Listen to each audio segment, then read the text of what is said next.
akan jadi moderator untuk sesi hari ini.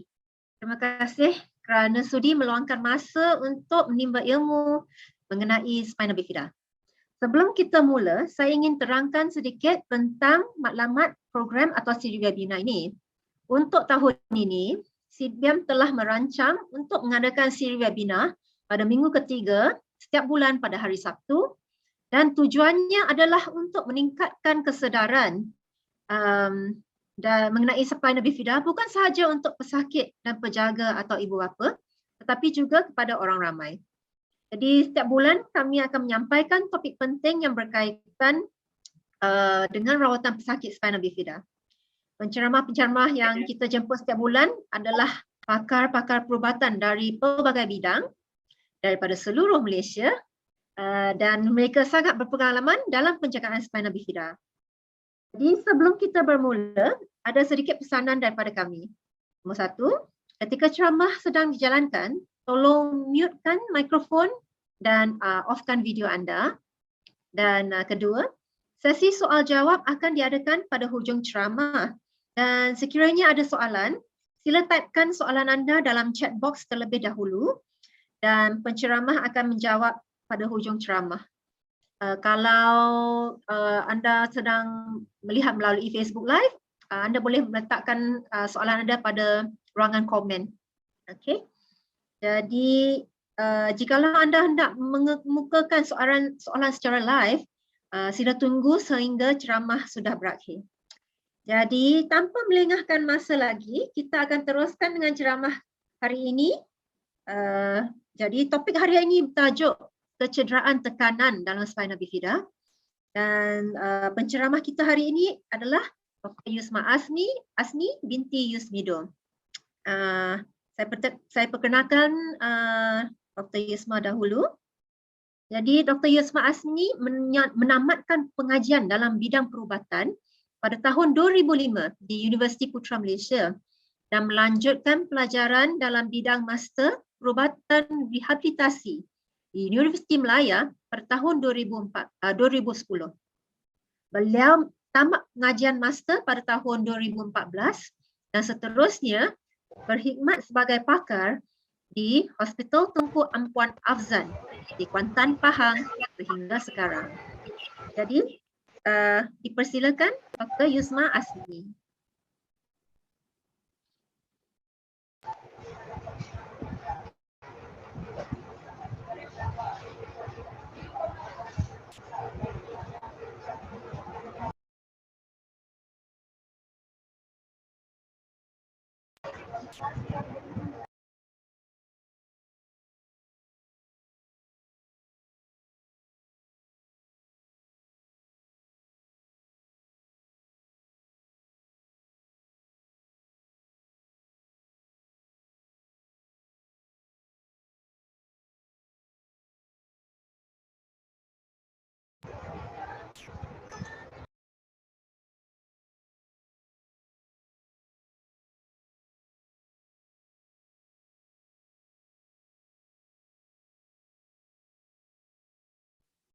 Sorry Karen, I can't hear the audio.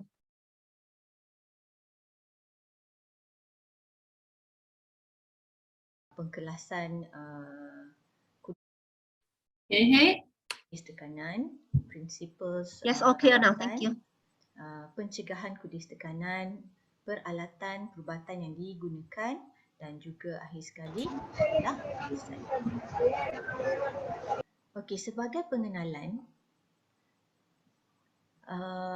kebanyakan pesakit spina bifida akan mengalami kelemahan dan juga kekurangan deria rasa, terutama sekali di bahagian kaki ataupun di bahagian bawah daripada level spina bifida seseorang pesakit itu.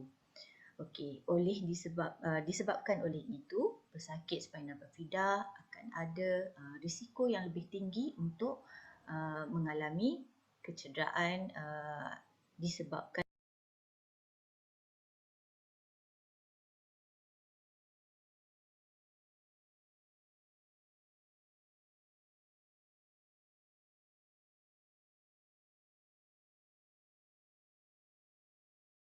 dalam kajian pun ada menunjukkan luka disebabkan oleh kudis tekanan adalah salah satu penyebab utama pesakit-pesakit spina bifida yang perlu dimasukkan ke hospital.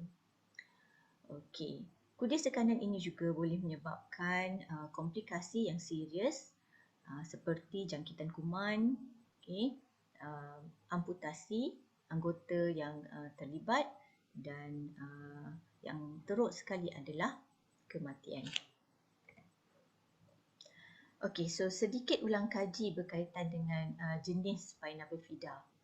So kita ada occulta, meningocele dan juga myelomeningocele. Occulta adalah yang paling ringan sekali, yang paling kurang severe ataupun kurang serius.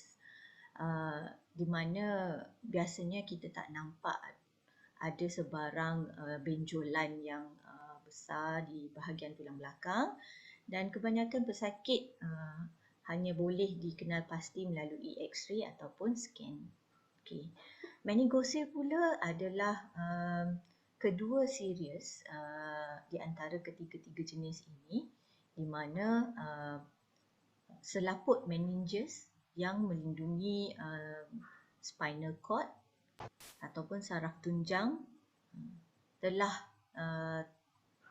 terkeluar dan membentuk satu cyst di kawasan saraf tunjang yang terlibat. Okey. Dan yang ketiga adalah myelomeningocele dan ini adalah jenis yang paling teruk di mana saraf tunjang juga telah terkeluar berada di dalam cyst tersebut. So apakah impairments ataupun masalah-masalah yang selalu dihadapi oleh pesakit spina bifida? Of course, lagi teruk jenisnya, maka lebih banyak masalah yang dihadapi. Okey, so contohnya adalah pesakit spina bifida, terutama sekali myelomeningocele, boleh mendapat hydrocephalus dan juga anaptyrine malformation, di mana pesakit ini boleh mengalami masalah pembelajaran dan juga masalah kognitif. Okey. Yang kedua ialah paraplegik ataupun quadriplegik, iaitu di mana lemah pada kedua-dua belah kaki ataupun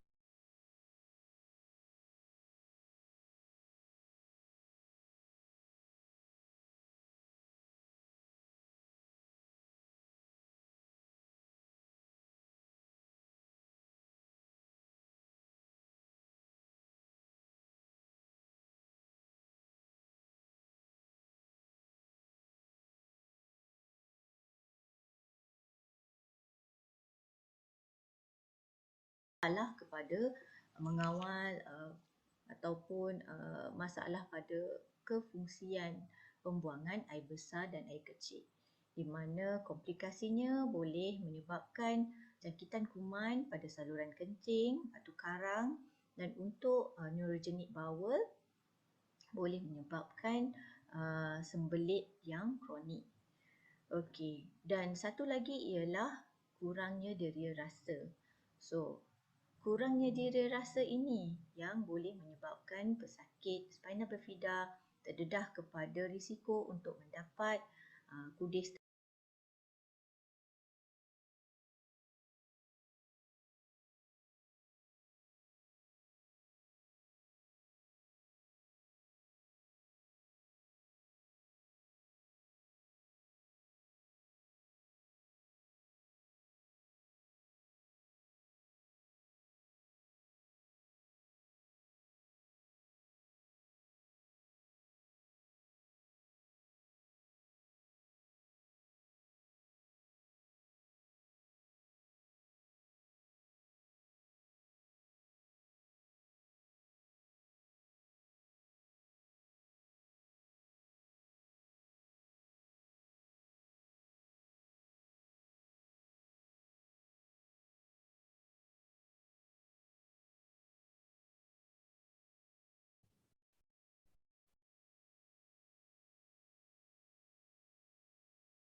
oksigen pergi ke kawasan tersebut, dan kawasan tersebut sekiranya tekanan itu sangat lama, dia boleh menyebabkan kawasan tisu tersebut akan mati.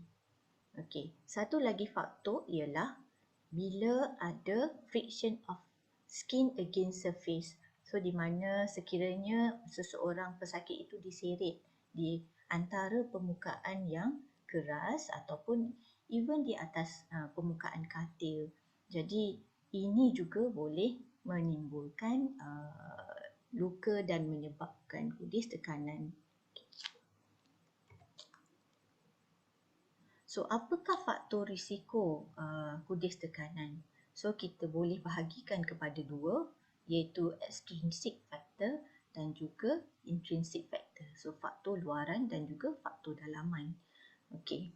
So again faktor luaran seperti tekanan, friction, apa-apa kecederaan ataupun pelanggaran, heat ataupun contohnya menggunakan hot pack, okey, terlalu moist ataupun contohnya di mana pesakit yang ada masalah pengawalan pembuangan air kecil, okey, pampers yang kerap basah dan tidak kerap ditukar juga boleh menyebabkan pressure ulcer.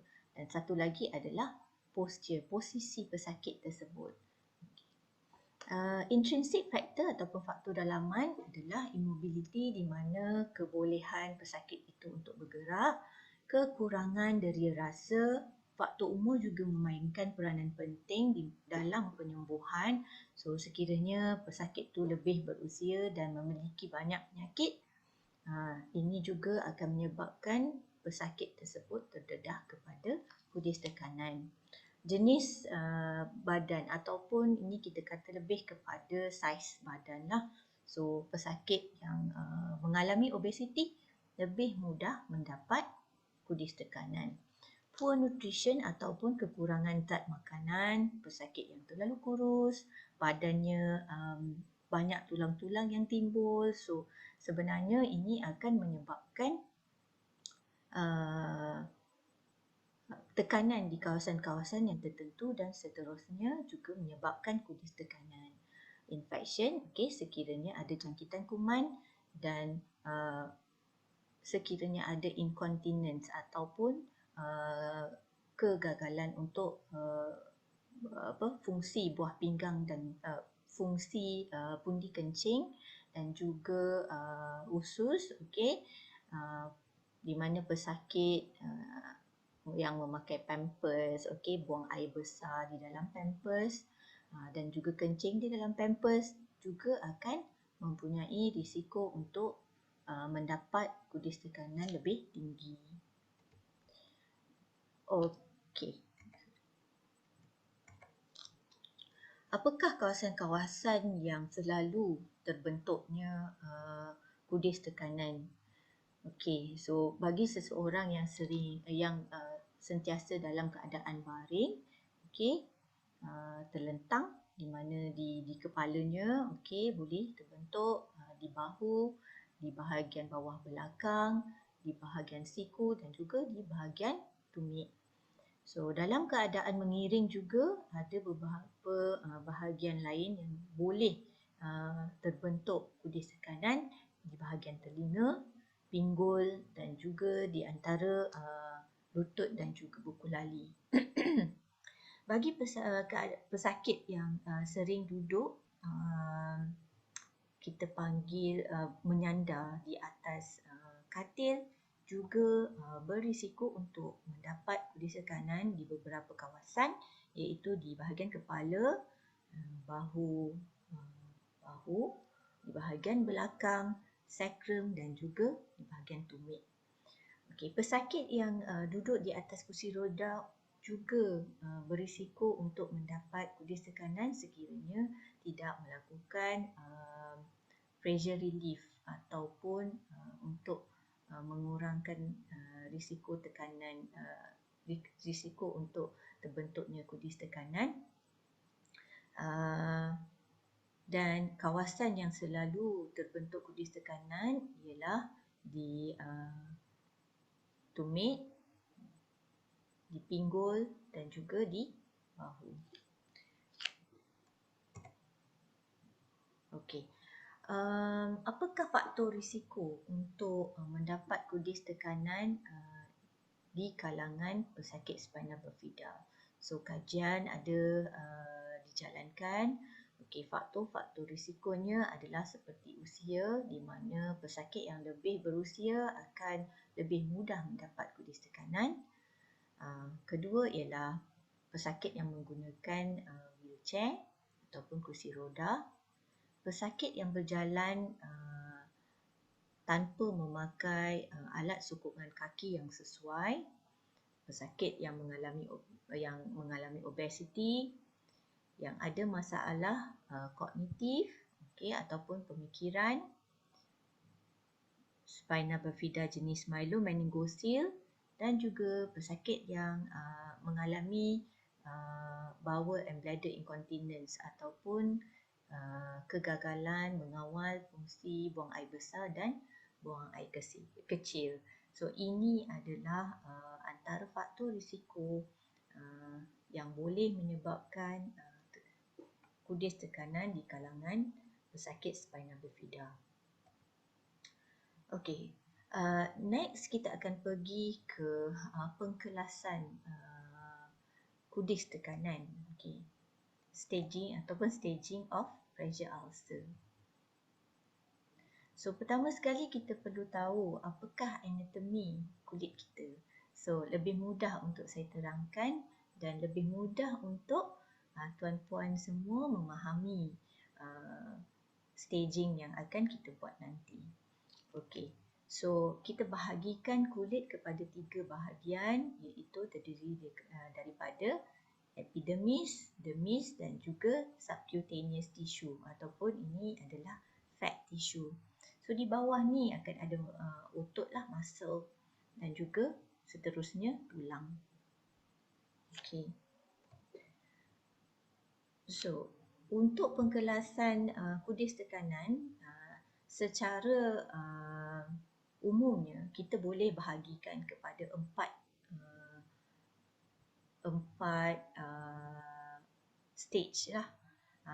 Okey, so di mana stage yang pertama ialah kita hanya dapati dia nampak ada kemerahan sahaja.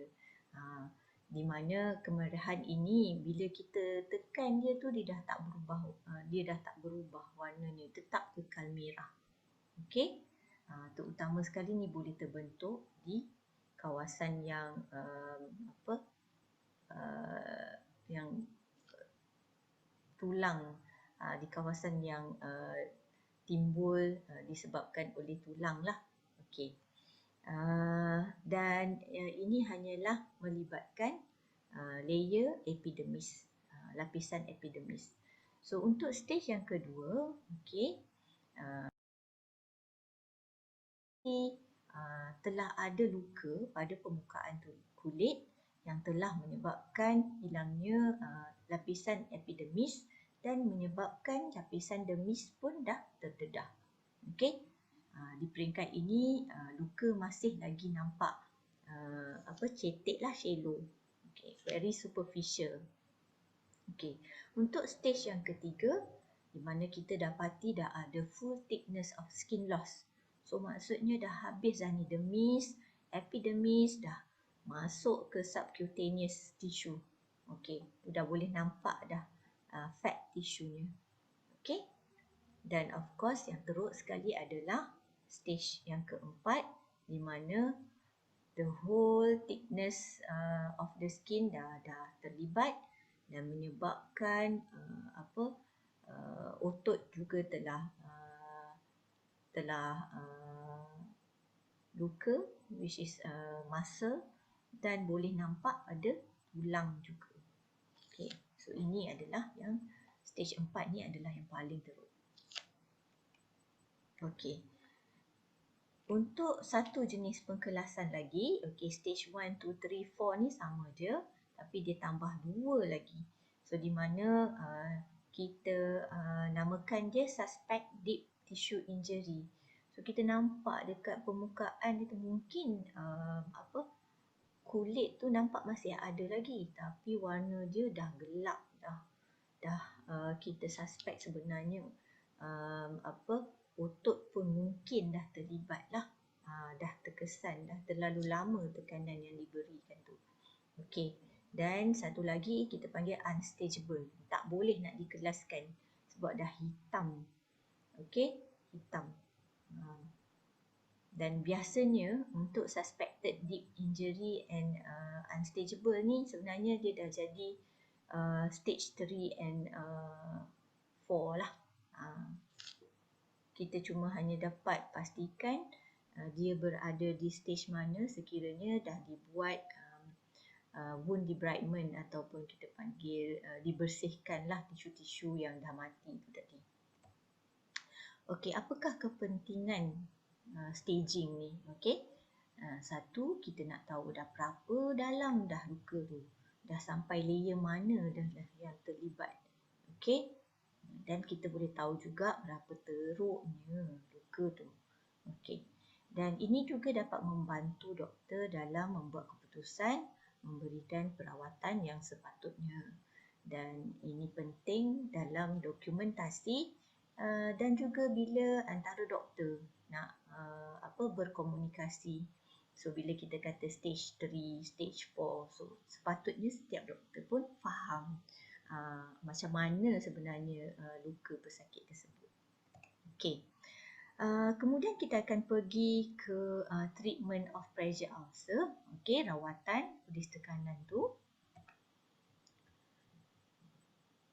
Okey, so yang pertama kita harus kenal pasti faktor yang dapat mempengaruhi penyembuhan luka tu. Okey, apakah faktor-faktor dia?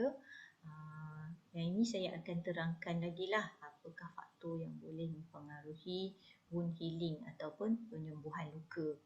Dan kita juga kena pastikan yang luka tersebut bebas dari jangkitan kuman dan juga tisu-tisu mati.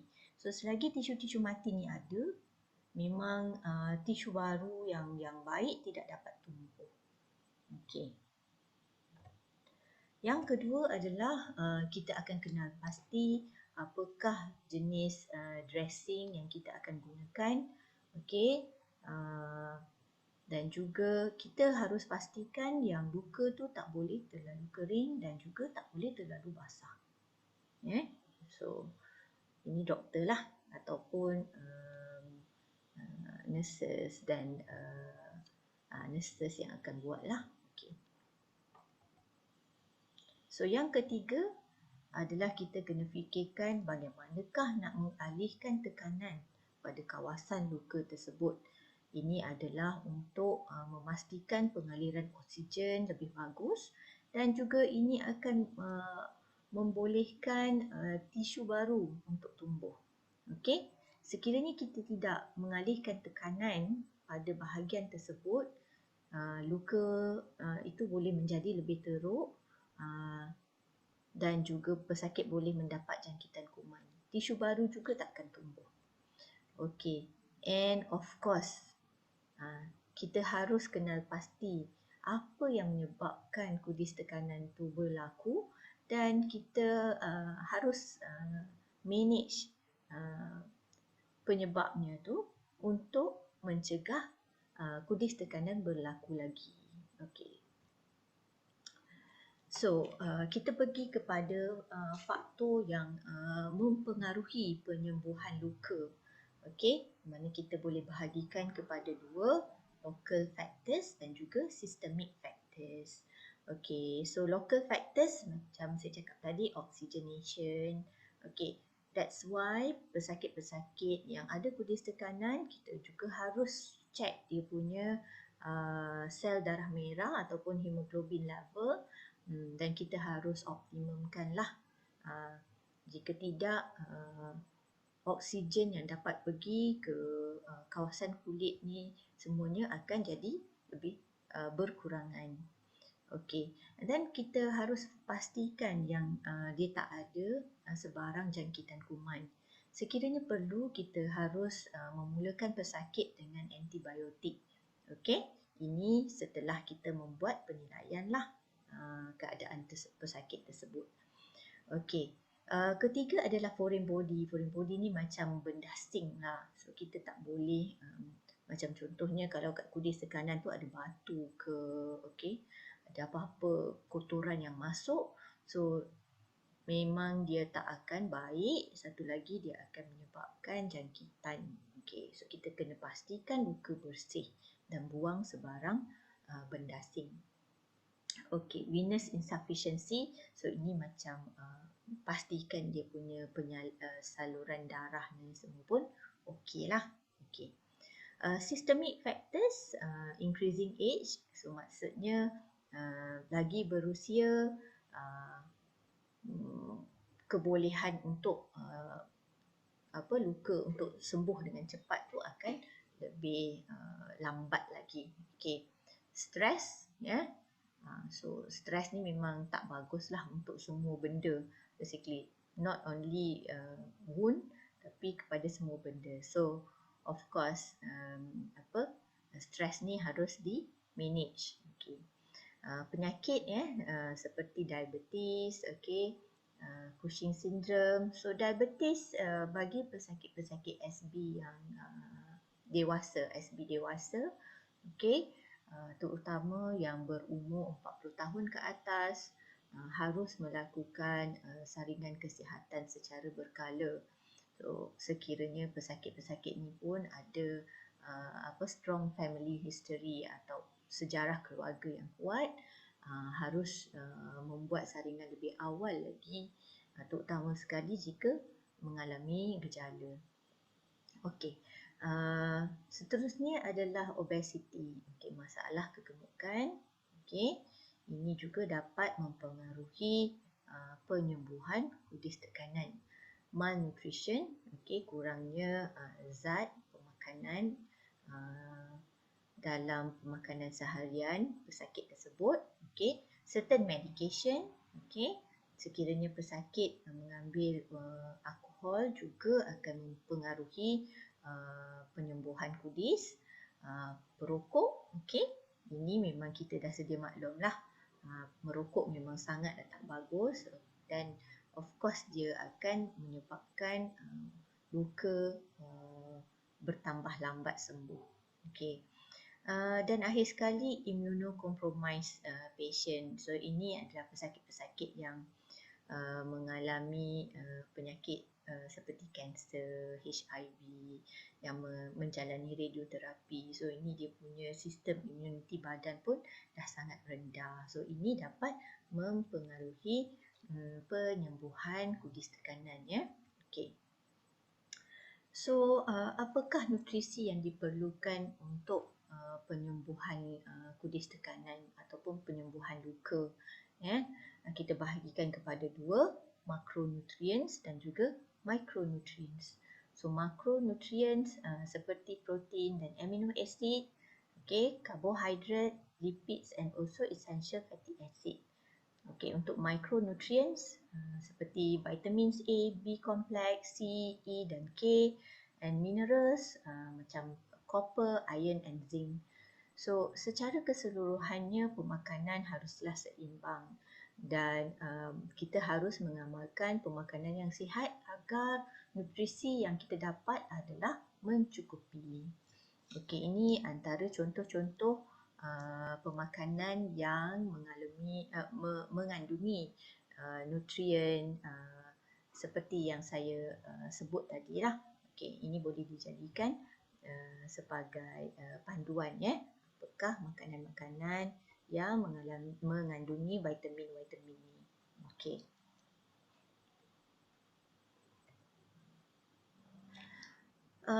Kita akan juga bercakap tentang dressing material ataupun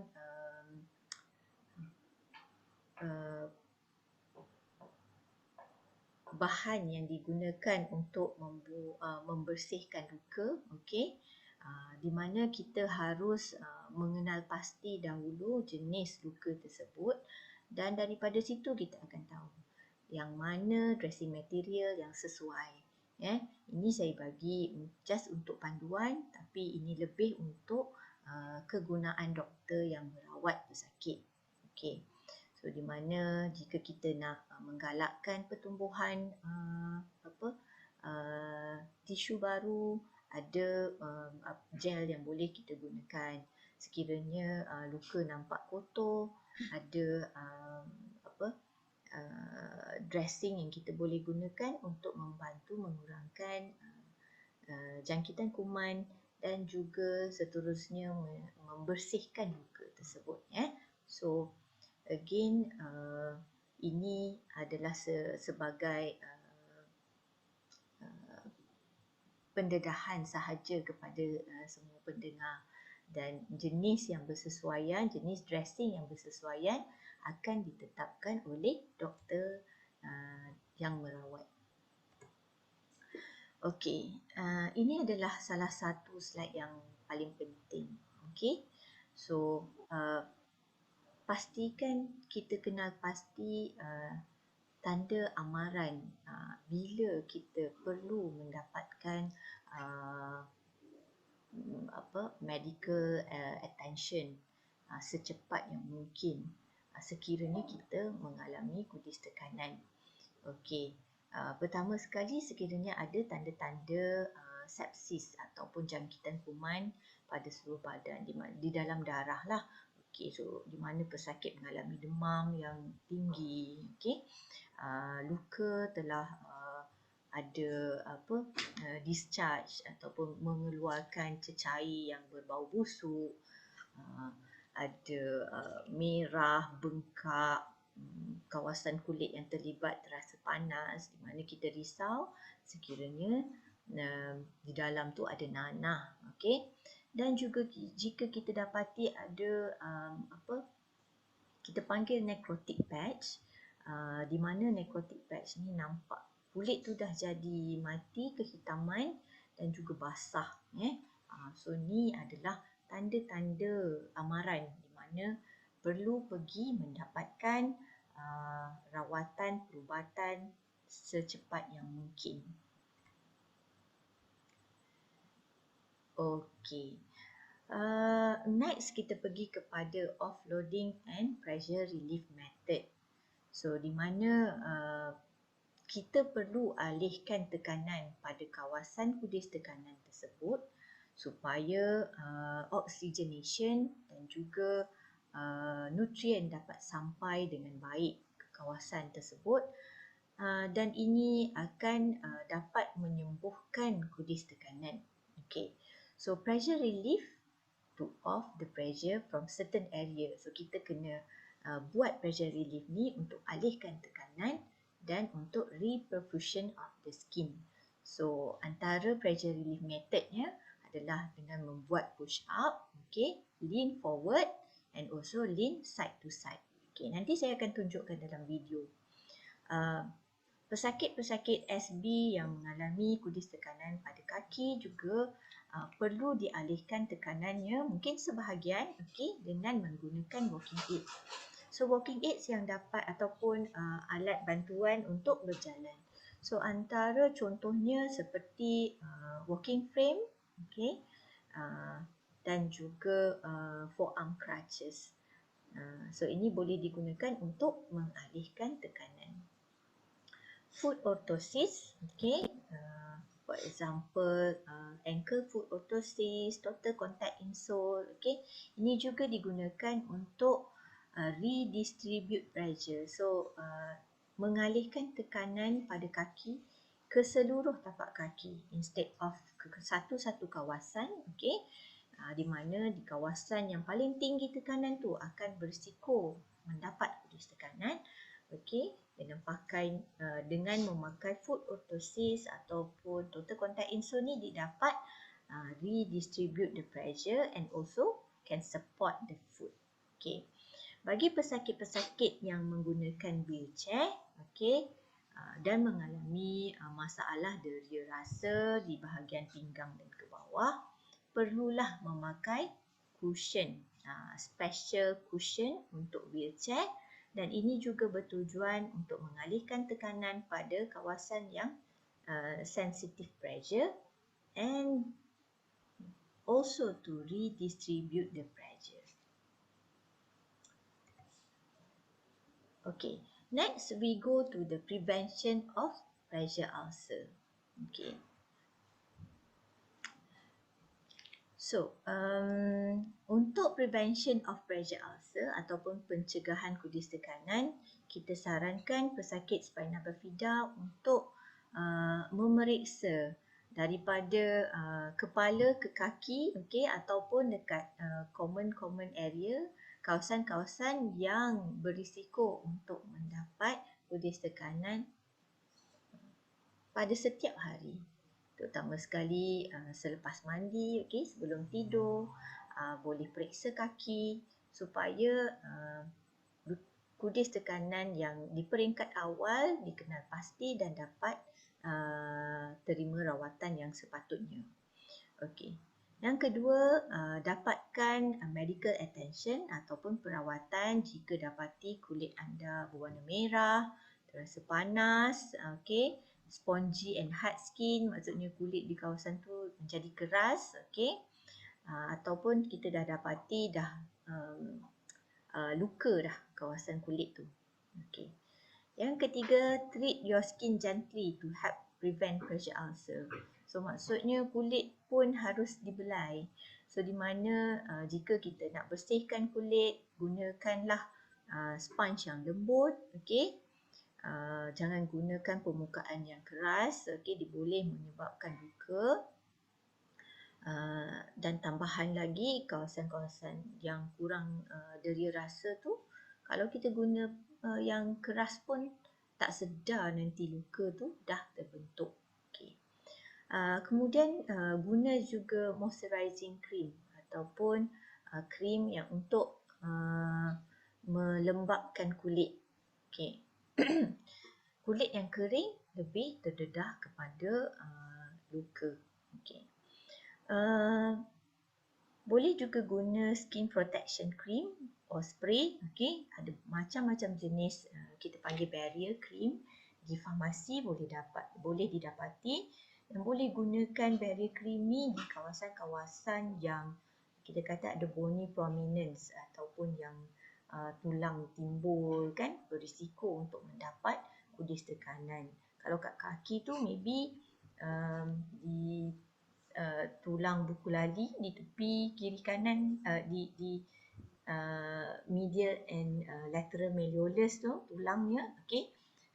Kita boleh pakai barrier cream tu di situlah. Okay. Dan juga jangan guna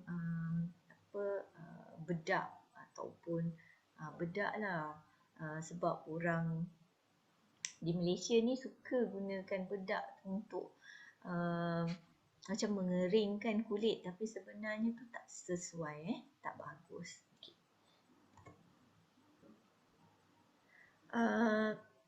Berkaitan dengan pakaian yang sesuai, kita harus elakkan pakaian-pakaian yang boleh menyebabkan meningkatnya risiko untuk mendapat kudis tekanan. Contohnya jika ada zip, butang, yang akan menekan pada permukaan kulit. Okay. Jangan juga pakai baju yang terlalu ketat, dan juga macam baju tu tak tegang lah sangat. Dia macam yang berlipat-berlipat tu juga boleh menjadi satu tekanan kepada kulit. Okay. Dan pastikan setiap kali setelah membuang air besar ataupun kecil, bersihkan secepat yang mungkin. Okay. Dan keringkan.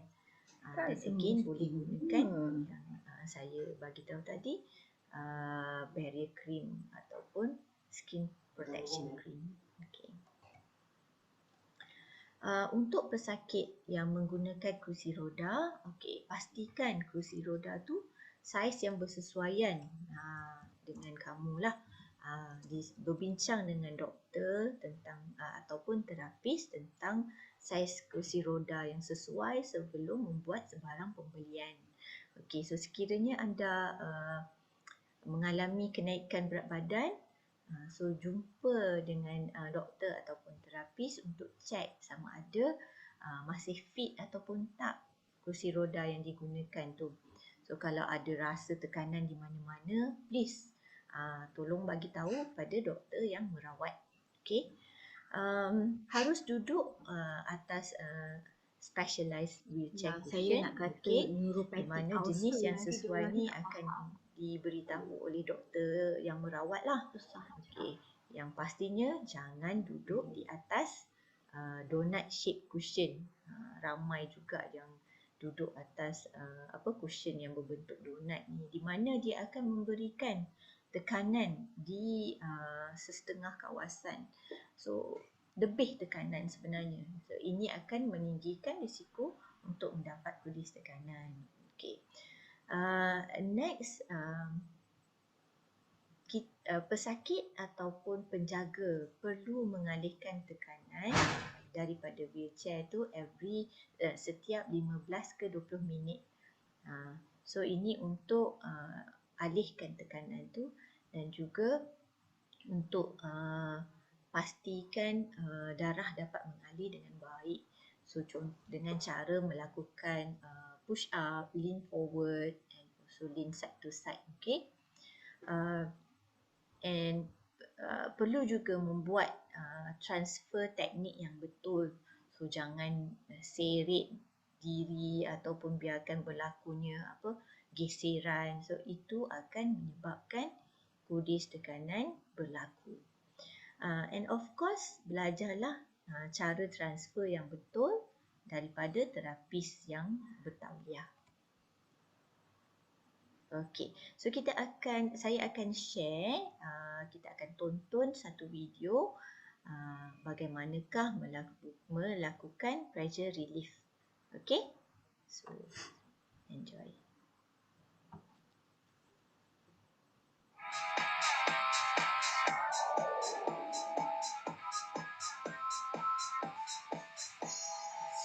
Hi, I'm Kristen McNeilis, and welcome to this Reeve Minute. We all know that pressure relief is important.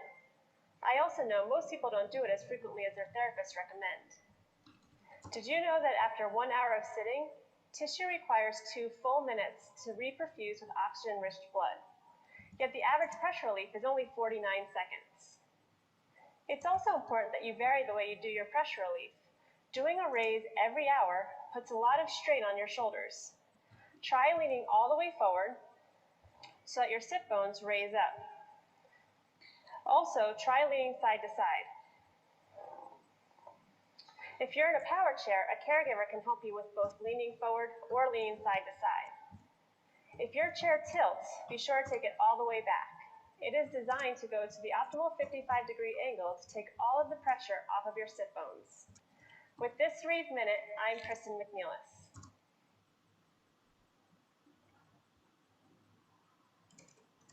Okey, so tadi saya dah share macam mana caranya untuk membuat pressure relief.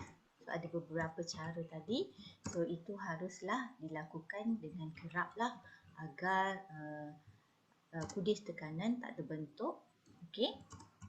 So untuk pesakit-pesakit yang bedridden ataupun memang kebanyakan masanya terbaring di atas katil, perlu juga melakukan beberapa perkara ni agar kudis tekanan tidak terbentuk ataupun dapat dicegah.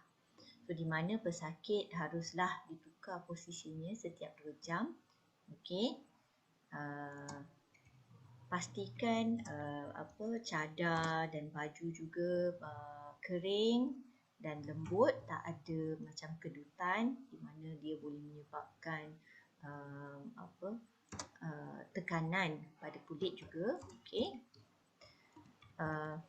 Belajar dengan terapis cara yang betul untuk bergerak di atas katil ataupun penjaga harus belajar teknik yang betul macam mana untuk menggerakkan pesakit yang terbaring di atas katil. So jangan seret di mana seret ni akan menyebabkan masalah pada kulit lah, boleh menyebabkan kudis tekanan.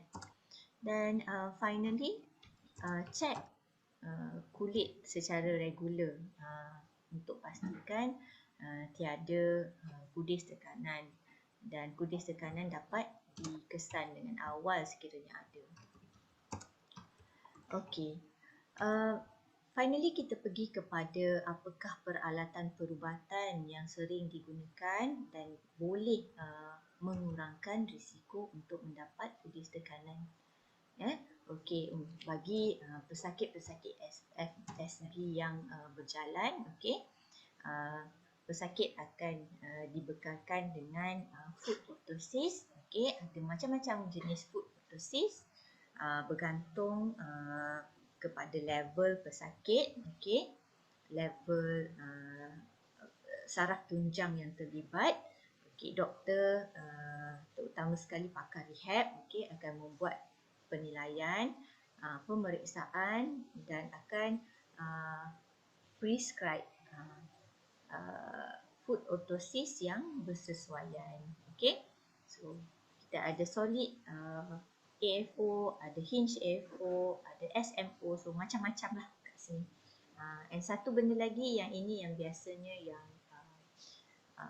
digunakan untuk patient yang ada spina bifida di level sacral, di mana pesakit mungkin hanya perlukan total contact insole untuk mengalihkan tekanan ke seluruh tapak kaki dengan lebih baik instead of pada satu-satu kawasan, ya. Okay. So bagi pesakit SB yang menggunakan kursi roda, again kursi roda pun ada banyak jenis, ya. Ada banyak jenis. So sila dapatkan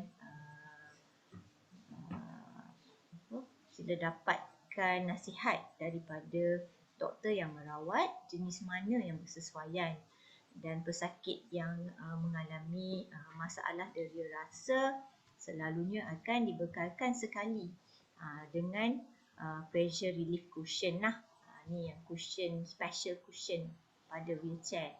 So kita ada banyak jenis cushion, ada yang air cushion, ada foam cushion, ada gel cushion, and jenis cushion ni pun akan ditentukan oleh doktor yang merawat lah. Kita ada cara untuk membuat penilaian cushion mana yang sesuai. Okey. Okey, bagi untuk pesakit yang bedridden, ini yang memang terlantar lah. Untuk mengurangkan risiko untuk mendapat kudis tekanan, bolehlah menggunakan triple mattress. So ini tilam angin. So ada beberapa jenis tilam angin lah. So of course saya nak ingatkan, peringatan peralatan-peralatan ni dan juga ortosis yang kita bagi bukanlah 100% dapat mencegah kudis tekanan. Dia adalah untuk mengurangkan ramai risiko pendengar 9 orang dia. kudis tekanan. Soalan Kombinasi pencegahan kudis tekanan tu perlu partisipan ni 9 je. agar Ramainya kudis tekanan yang tidak interested. Cakap interested. And finally kita pergi kepada summary. Okay, so this is my last slide. Okay. In summary, pressure ulcer ataupun kudis tekanan adalah salah satu komplikasi yang biasa di kalangan pesakit spina bifida. Okay. Kita perlu kenal pasti dan rawat apa dia risk factor. Okay. Rawat ataupun manage lah apa dia risk factor yang menyebabkan pressure ulcer di dalam seseorang itu supaya kita dapat mencegah pressure ulcer, okey, ataupun kudis tekanan ni. Early detection ataupun pengesanan awal dan rawatan awal kudis tekanan dapat mengurangkan risiko komplikasi, contohnya jangkitan kuman, dan seterusnya amputasi. Kita tak naklah perkara itu terjadi. So apa-apa pun sekiranya kudis tekanan tetap berlaku, kita perlulah mengesan dia awal dan dapatkan rawatan awal. Okey. Kenal pasti juga apakah tanda amaran yang saya dah pesan tadi ya. Okey, dan dapatkan rawatan dengan segera. Dan jangan cuba untuk rawat sendiri. So di mana sekiranya datang di peringkat yang telah yang lambat, okey, di mana luka telah teruk, dan mungkin juga sekiranya luka tu di bahagian kaki, kaki tu tak dapat diselamatkan. So jangan cuba untuk rawat sendiri. Dapatkan rawatan dari doktor-doktor yang merawat anda. Okay, so aim for lifetime pressure ulcer free. So maksudnya matlamatnya ialah no pressure ulcer. Okay, don't ever develop pressure ulcer. That is the most important thing. Prevent pressure ulcer. Prevention is always better than cure. Okay, so dengan itu saya akhiri saya punya ceramah pada hari ini. Saya harap semua pendengar dapat ilmu daripada apa yang saya telah kongsikan dan selamat beramal. Sekian, terima kasih. Okey. Terima kasih Dr. Yusma atas ceramah menarik itu tadi. Sekarang kita, tiba masanya untuk sesi soal jawab. Saya akan bacakanlah soalan yang kita terima daripada Facebook tadi. Adakah kudis tekanan tu backsaw ke dari Facebook? Mungkin Dr. Yusma Dr. Yusma sudah explain dalam chat box, tapi mungkin Dr. Yusma boleh cakap beritahu melalui sini live. Okey. Terima kasih atas soalan yang diberikan. Okey, so backsaw ni adalah kita panggil sebagai layman term. Itu bahasa yang biasa orang ramai pakai. Okey. So of course backsaw ataupun kudis tekanan ni biasanya terbentuk ataupun terjadi pada pesakit yang terlantar. So jangan kita lupakan dia boleh juga berlaku kepada pesakit yang menggunakan kerusi roda. Okey, terutama sekali di bahagian punggung. Okey, bagi pesakit SB ataupun mana-mana pesakit spinal cord injury yang berjalan dan mempunyai bentuk kaki yang abnormal juga berisiko untuk mendapat kudis tekanan. So ini disebabkan oleh kurangnya deria rasa di bahagian-bahagian inilah. Okey. Nama lainnya kita boleh panggil neuropathic ulcer, but it's easier to explain this way lah for public, I think. Yeah, that is my answer. Thank you Dr. Yusma. Yeah. Ada soalan lagi ke dari Facebook atau dari Zoom? Sementara kita menunggu, saya ada satu soalan mengenai nutrisi untuk pemulihan luka kudis tekanan. So tadi Dr. Yusma menerangkan bahawa pemakanan seimbang itu adalah penting. Yep. Tapi ramai juga pesakit ada atau ibu bapa bertanya juga kalau ada apa-apa suplemen ke yang Dr. Yusma ada cadangkan untuk mempercepatkan proses pemulihan luka. Ada beberapa kajian yang dikeluarkan berkaitan dengan nutrisi untuk penyembuhan luka. Okey, so macam yang saya dah terangkan, makronutriennya adalah karbohidrat, protein, dan juga of course good fat, micronutrients like vitamins, vitamin A, D, E and K, and also iron. Vitamin C, yes, kita boleh bagi, okay, tapi tu pun kena dapatkan prescription daripada doktor yang merawat. Kita tak nak you all ambil overdose, okay. There is certain dose yang badan kita boleh absorb and tak guna kita ambil dose yang sangat tinggi. And those patient, for example, yang ada gastritis, tak sesuai juga ambil vitamin C. So please consult your doctor. Dapatkan nasihat doktor. Sebab tu saya kata secara umumnya kita harus mengamalkan makanan yang seimbang. Okay? Pastikan ada vitamins dalam makanan kita. So itu pun dah cukup untuk mempercepatkan penyembuhan luka. Okay. Terima kasih Dr. Yusma. Usually jangka masa untuk luka kudis tekanan untuk pulih tu lama ke, cepat ke? Okay.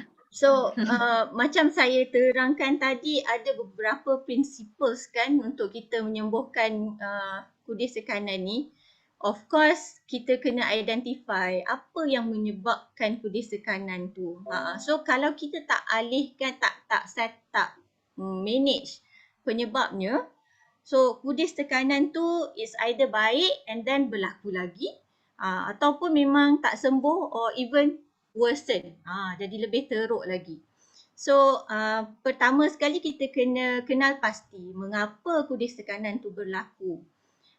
And then mengalihkan tekanan juga adalah satu faktor risiko yang adalah salah satu faktor yang penting kita kena buat. So sekiranya kita ikut semua prinsipal ni, dan luka tu bukannya luka yang dah teruk, okay, biasanya dia taklah mengambil masa yang terlalu lama.